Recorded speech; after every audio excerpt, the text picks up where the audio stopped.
Did you know that everything you do in life or don't do starts with communication? But what does communication start with? Before we open our mouths to say something, there is a feeling, there is an emotion, and we communicate through this emotion.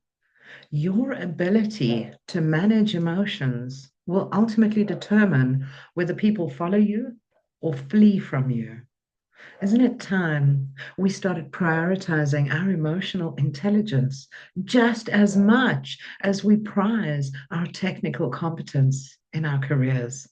So, I've got 5 questions for you today. They're deeply introspective questions.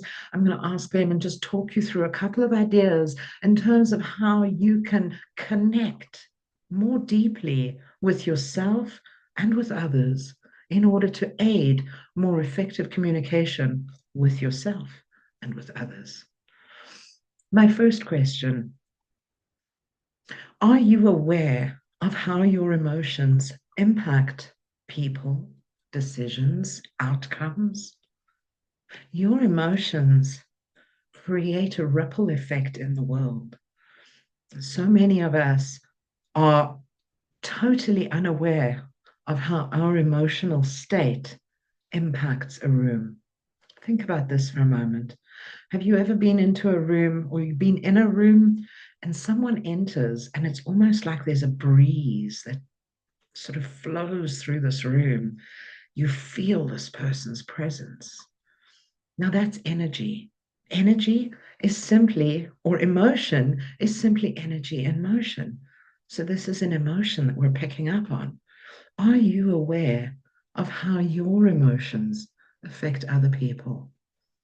Or do you just hop, skip, and jump through your day, leaving a trail in your wake? Think about the last conversation you had. Reflect on your emotional state and ask yourself, did my emotions create an impact in this other person? Second question: do you pick up on what's not being said? I can't tell you how many times I've been in conversation with someone and I've stopped the conversation and I've said, are you okay? Because there's something that's off. I'm picking up on what's not being said. And it's so important for us to pick up on the nuance of conversation. I did a training session yesterday where I was sharing with my delegates that up to 70% of communication is nonverbal. What is not being said is often more important than what is being said. And if we want to pick up on what's not being said, it means we have to close our mouths for a little while and observe, listen, connect. Question number 3: do people feel safe in your presence?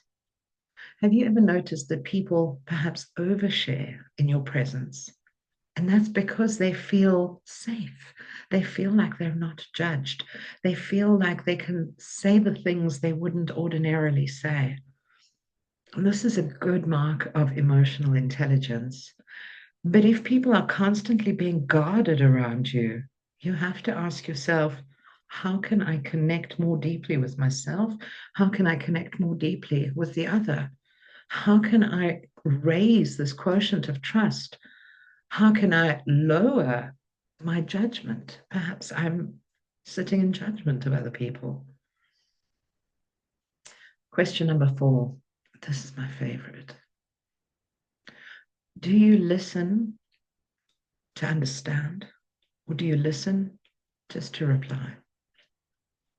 What I'd like you to do, or what I'd like to suggest you do, is go and sit in a restaurant, go and sit in a coffee shop, sit by yourself and watch the conversations around you and watch how animated people in conversation get. And think back to the times you've been in conversation or in communication with someone else. And we almost talk over each other because we're so excited to get our point across. What would happen if you listened to understand as opposed to just reply? I'll never forget, I did a training course beginning of this year with a facilitator who was deeply present, deeply connected. and you would ask him a question and he'd look at you. Sometimes he'd look off into the distance. Sometimes he'd close his eyes and then he'd reply. And in the beginning, it was very awkward. I thought, where's this chap going? And as I got to know him, I started understanding it's because he listens to understand, not to reply. The result is he has such a commanding presence. People listen when he speaks. I want to be like that, don't you? And my last question, when everything around you is falling apart, when tensions are rising, when emotions are going through the roof, when everything it has just risen 6 notches, can you stay composed? Can you choose words that build, that don't break?